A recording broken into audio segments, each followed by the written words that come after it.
चलिए, आज मैं आप लोगों को प्रश्न उत्तर ढूंढना सिखाऊंगा। ये आपका नवोदय विद्यालय जब एग्जाम देने जाओगे तो इस टाइप का एक क्वेश्चन रहेगा, एक अपठित गद्यांश जैसा रहेगा। अपठित गद्यांश को आपको क्या करना है, ध्यान पूर्वक पढ़ना है और पढ़ने के बाद उसके नीचे प्रश्न दिए रहेगा और प्रश्न में 4 ऑप्शन रहेगा, है ना। जो सही उत्तर रहेगा उसको क्या करना है, टिक लगाना है। समझ में आ रहा है? हल करने का सबसे बेहतरीन तरीका है कि आपको इस तरह से गद्यांश दिया रहेगा, एक अनुच्छेद दिया रहेगा, इस अनुच्छेद को क्या करना है, ध्यान पूर्वक पढ़ना है। पढ़ने के पश्चात प्रश्न दिया रहेगा, प्रश्न को भी पढ़ना है, फिर उसके बाद उत्तर देना है आपको। ठीक है, चलिए एक बार मैं बताता हूं कैसे हल करते हैं। पहले पढ़ते हैं, ध्यान पूर्वक सुनेंगे, उत्तर का जवाब आप लोग देंगे।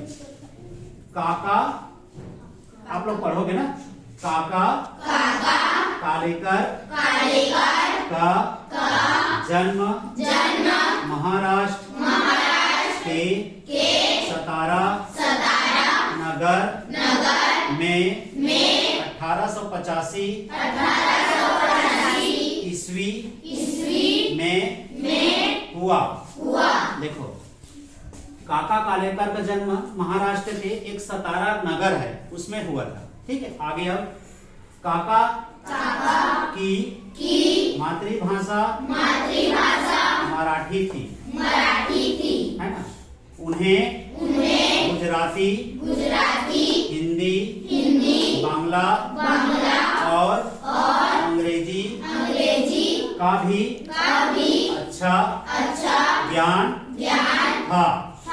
गांधी जी के साथ राष्ट्र भाषा प्रचार में जुड़ने के बाद काका हिंदी में, हाँ, काका मतलब काका कालेकर है, वो घर वाला काका नहीं है, काका कालेकर, है ना।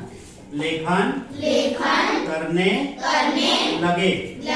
आजादी के बाद काका, है ना। काका का पूरा नाम क्या है, काका कालेकर।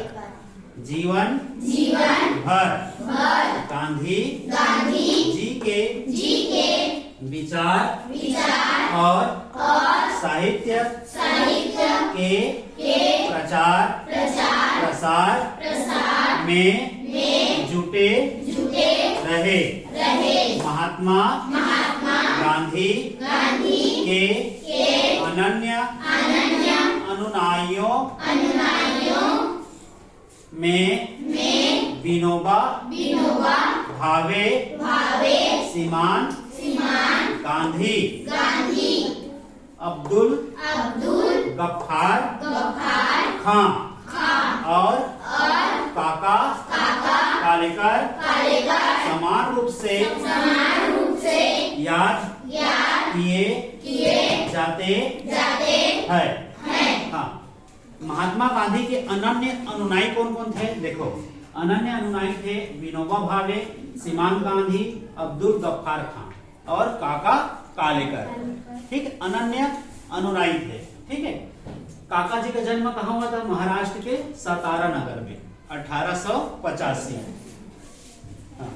नई दिल्ली संग्रहालय के निकट सन्निधि में काका के जीवन से जुड़ी बहुत सी वस्तुएं और उनका साहित्य आज भी देखा जा सकता है।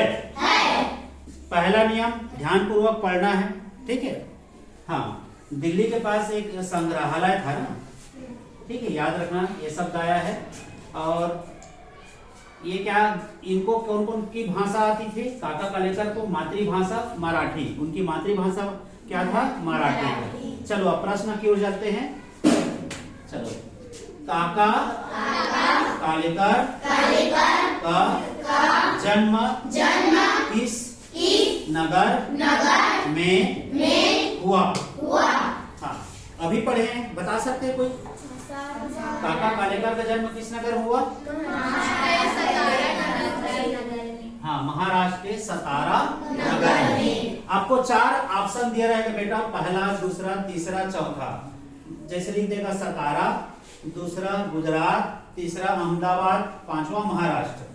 कहाँ हुआ था? सतारा। हाँ, इसका उत्तर है सतारा नगर। सही उत्तर है ना?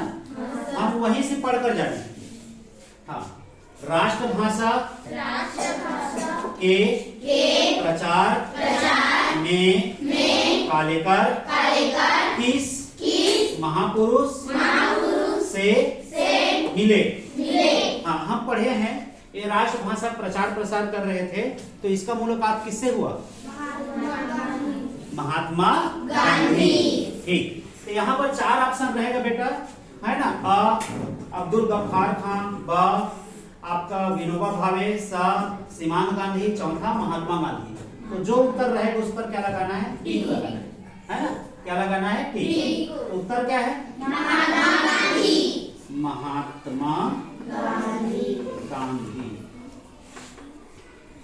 आगे, महात्मा गांधी के अनुयायियों में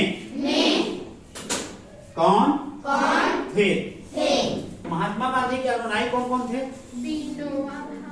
हाँ, यहाँ पर देखो, विनोबा भावे है, सीमांत गांधी है, अब्दुल गफ्फार खान है और काका कालेकर। लिखा है ना? महात्मा गांधी के अनन्य अनुयायी कौन कौन थे? हाँ, काका कालेकर, अब्दुल गफ्फार खान, सीमांत गांधी, विनोबा भावे। चारों को लिख सकते हैं? लिख सकते हैं ना? या तो ऐसा भी पूछ सकते हैं इस प्रश्न को, महात्मा गांधी के अनुयायियों में कौन नहीं थे? पहला पुष्पेंद्र, दूसरा काका कालेकर, तीसरा अब्दुल गफ्फार खान, चौथा सीमांत गांधी। कौन नहीं थे? पुष्पेंद्र, है ना? तो जो नहीं थे ऐसा भी पूछ सकता है। और थे में कौन है? काका कालेकर, सीमांत गांधी, अब्दुल गफ्फार खान, विनोबा भावे, है ना? अब अगला प्रश्न, गांधी संग्रहालय स्थित है? कहाँ है? नई दिल्ली। यहाँ पर दिया है नई दिल्ली। गांधी संग्रहालय कहाँ है? नई दिल्ली। हाँ, तो 4 ऑप्शन रहेगा, उनमें 4 ऑप्शन में से एक ऑप्शन नई दिल्ली दिया है, उसको क्या करना है? टिक, है ना? नई दिल्ली। हल कर सकते हो? हाँ, ये एक प्रकार का अनुच्छेद है। इस अनुच्छेद को ध्यानपूर्वक पढ़ना है और पढ़कर उनके प्रश्नों का क्या करना है? हमको जवाब देना है। समझ में आ गया? दे सकते हो? हाँ, ठीक।